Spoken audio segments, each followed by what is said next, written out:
Hello मेरे प्यारे दोस्तों, मैं आपका दोस्त Kumar Gautam SP with legal knowledge परिवार में आप सभी का स्वागत करता हूं। हमारी ये सीरीज जूरिस्प्रूडेंस से संबंधित चल रही है, जिसमें हम 100 एमसीक्यूज एंड 3 पार्ट में लेक्चर जो कि जूरिस्प्रूडेंस के विस्तारपूर्वक हमारे द्वारा समझाए गए हैं और पढ़ाए गए हैं। आइए हम ज़्यादा देर न करते हुए अपने क्वेश्चन की तरफ बढ़ते हैं। यदि आप हमारे चैनल पर नए हैं तो प्लीज़ चैनल को सब्सक्राइब कर लें, बेल आइकन को ऑन कर लें और वीडियो को लाइक एंड शेयर करना बिल्कुल भी ना भूलें। आइए हम चलते हैं अपने क्वेश्चन की तरफ। हमारा क्वेश्चन नंबर है 70। राज्य, परिवार तथा सिविल समाज का संश्लेषण यह है। परिवार के सर्वमान्य सिद्धांत एवं सिविल समाज के विशिष्ट सिद्धांत की एकता उपरोक्त दर्शन है। ऑप्शन ए हीगल का, ऑप्शन बी रस्को पाउंड का, ऑप्शन सी ऑस्टिन का, ऑप्शन डी सेवेग्नी का। हमारा सही ऑप्शन है ऑप्शन ए हीगल का। आइए हम बढ़ते हैं क्वेश्चन नंबर 71 की तरफ। प्रख्यात निबंध determined ratio decidendi of case के लेखक हैं Winfield, Goodhart, Oppenheim and Julius Stone. हमारा सही ऑप्शन है ऑप्शन बी गुडहर्ट। आइए हम बढ़ते हैं क्वेश्चन नंबर 72 की तरफ। निम्नलिखित में से किसने विधि स्रोतों का विभाजन औपचारिक स्रोतों और तात्विक स्रोतों के रूप में किया है? ऑप्शन ए सामंड ने, ऑप्शन बी हाईलैंड ने, ऑप्शन सी आइंस्टीन ने, ऑप्शन डी पैटन ने। हमारा सही ऑप्शन है ऑप्शन ए सामंड ने विधि को 2 भागों में विभाजित किया है। नंबर 1 औपचारिक स्रोतों के रूप में, नंबर 2 तात्विक स्रोतों के रूप में। आइए हम बढ़ते हैं क्वेश्चन नंबर 73 की तरफ। समाज के लिए प्रथा का वही महत्व है जो कानून का राज्य के लिए। यह कथन किसका है? ऑप्शन ए सामंड का है, ऑप्शन बी डायसी का है, ऑप्शन सी लायर्ड का है, ऑप्शन डी फिंक का है। हमारा सही ऑप्शन है ऑप्शन ए सामंड। हमारा सही ऑप्शन सामंड है। आइए हम बढ़ते हैं क्वेश्चन नंबर 74 की तरफ। रूढ़ि का समाज से वही संबंध है जो विधि का राज्य से है। यह कथन किसका है? ऑप्शन ए हाईलैंड का है, ऑप्शन बी ग्रोसियस का है, ऑप्शन सी सामंड का है, ऑप्शन डी ग्रे का है। हमारा सही ऑप्शन है ऑप्शन सी सामंड। आइए हम बढ़ते हैं क्वेश्चन नंबर 75 की तरफ। रूढ़ि वास्तविक विधि का एक लक्षण है, उसकी उत्पत्ति का आधार नहीं है। किसने कहा? ऑप्शन ए मेन ने, ऑप्शन बी सेवेग्नी ने, ऑप्शन सी ऑस्टिन ने, ऑप्शन डी बेंथम ने।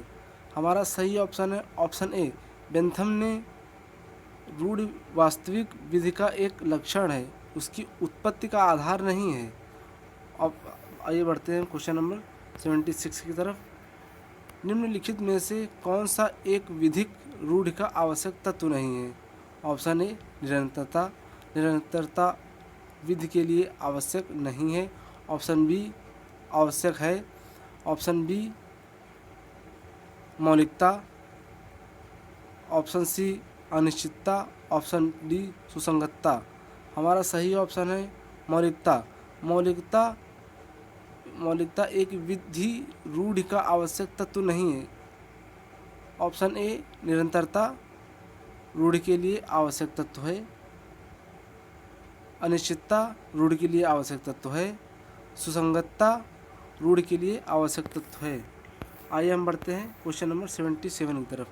निम्नलिखित में से कौन सा देश निर्णयता अनुसरण का सिद्धांत का पालन करता है?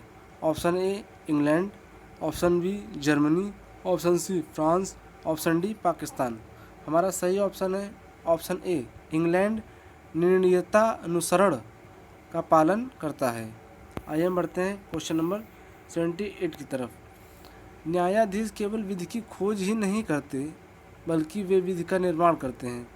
इस विचार के समर्थक हैं option A Grey, option B Dicey, option C Salmond, option D Blackstone.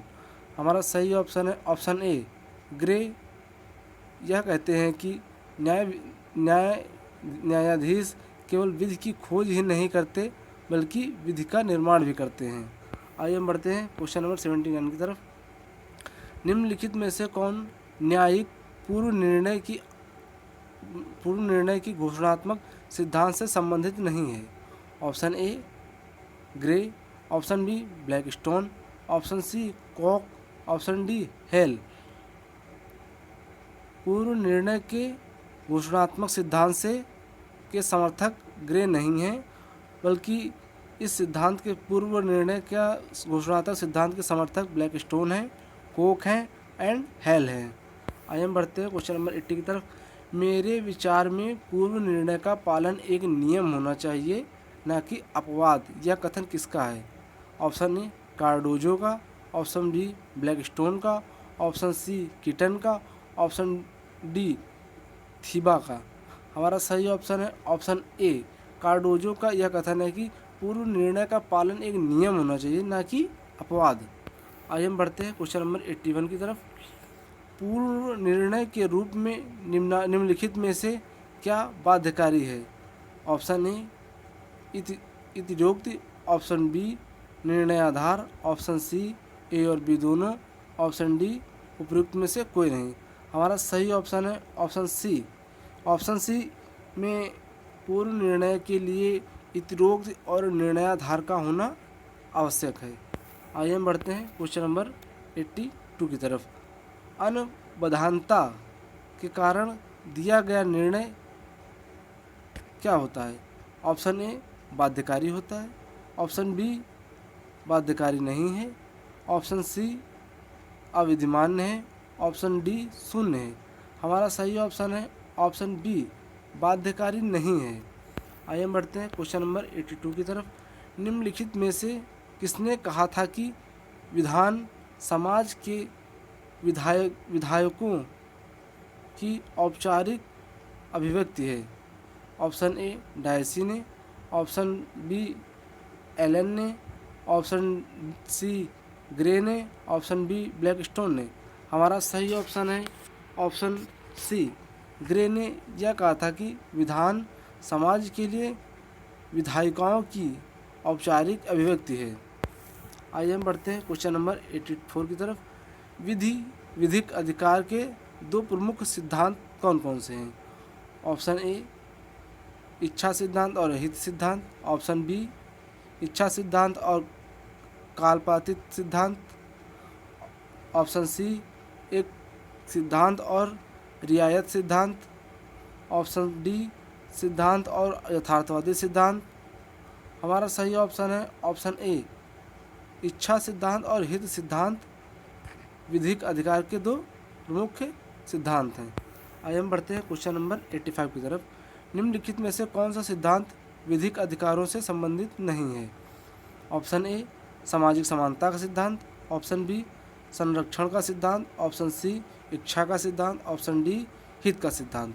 हमारा सही ऑप्शन है ऑप्शन ए सामाजिक समानता का सिद्धांत विधिक अधिकारों से संबंधित नहीं है, बल्कि संरक्षण का सिद्धांत विधिक अधिकारों से संबंधित है, इच्छा का सिद्धांत विधिक अधिकारों से संबंधित है, हित का सिद्धांत विधिक अधिकारों से संबंधित है। आइए हम बढ़ते हैं क्वेश्चन नंबर 86 की तरफ। आ पर बा का 500 रुपये मियाद वर्जी कर्ज है। बा का 500 रुपये का दावा ऑप्शन ए दावा क्या होगा? ऑप्शन ए पूर्ण अपूर्ण विधिक अधिकार के रूप में, ऑप्शन बी पूर्ण विधिक अधिकार के रूप में, ऑप्शन सी केवल नैतिक अधिकार के रूप में, ऑप्शन डी किसी अधिकार के रूप में नहीं। हमारा सही ऑप्शन है ऑप्शन ए अपूर्ण विधिक अधिकार के रूप में है। यदि मैं किसी को 500 रुपये देता हूँ तो उसकी एक समय सीमा के बाद बीत जाने के बाद हमें किसी प्रकार के कोर्ट में दावा या वाद लाने का कोई अधिकार नहीं बचता है। ऑप्शन ए यही कहता है कि अपूर्ण विधिक अधिकार के रूप में वो मैं चाहूँ तो उसका पैसा वापस कर सकता हूँ, मैं चाहूँ तो नहीं वापस कर सकता हूँ। आइए बढ़ता हूँ क्वेश्चन नंबर 87 की तरफ। किसी ने कहा है कि अधिकार विधि के द्वारा मान्यता प्राप्त और संरक्षित हित है। ऑप्शन ए इयरिंग ने, ऑप्शन बी ऑस्टिन ने, ऑप्शन सी हॉलैंड ने, ऑप्शन डी किल्सन ने। हमारा सही ऑप्शन है इयरिंग। इयरिंग ने कहा है कि अधिकार विधि द्वारा मान्यता प्राप्त और संरक्षित हित हैं। आइए हम बढ़ते हैं क्वेश्चन नंबर 88 की तरफ। व्यक्ति तत्वार्थ है, व्यक्ति तत्वार्थ है जिसके आधार एवं कर्तव्य लक्षण हैं। यह किसने कहा है? ऑप्शन ए सामंट ने, ऑप्शन बी पैटर्न ने, ऑप्शन सी ग्रे ने, ऑप्शन डी हीगल ने। हमारा सही ऑप्शन है ऑप्शन ए। सामंट ने कहा है कि व्यक्ति तत्वार्थ है जिसके आधार एवं कर्तव्य का लक्षण है। आइए हम बढ़ते 89 की तरफ। अधिकार अपने विभिन्न रूपों में है। अधिकार अपने विभिन्न रूपों में और उसके सहवर्ती नीचे दिए गए हैं जिनमें से गलत जोड़े को पहचानना है। हमारा सही ऑप्शन है हमारा ऑप्शन ए है स्वतंत्रता व अधिकारिता सही है। ऑप्शन बी अधिकार एवं कर्तव्य सही है। ऑप्शन सी शक्ति एवं दायित्व सही है। ऑप्शन डी उन्मुक्ति और विशेषाधिकार, किसी को उस मुक्त से किसी पद से हटा देना और उसी पद के लिए विशेषाधिकार प्राप्त होना, यह एक गलत मेल है। आइए बढ़ते हैं क्वेश्चन नंबर 90 की तरफ। हाहाफेल्ड के अनुसार निम्नलिखित में से कौन सा स्वतंत्रता का सहमति है?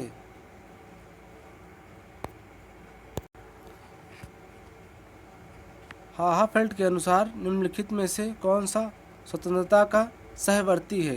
यहाँ पर बाय मिस्टेक टाइप हो गया, सहमति सहवर्ती है। ऑप्शन ए कर्तव्य, ऑप्शन बी अयोग्यता, ऑप्शन सी दायित्व, ऑप्शन डी अधिकारहीनता।